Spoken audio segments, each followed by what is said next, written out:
Sa ating mga kagalang-galangang mga hurado at sa ating mga matatalinong guro, isang mapagluwang araw ang pagbati sa lahat ng taong naririto.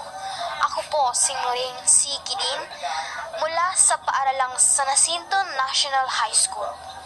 Ang wikang Filipino ay isang mahalagang bahagi ng ating identidad bilang mga Pilipino sa loob ng ating mga baybayin.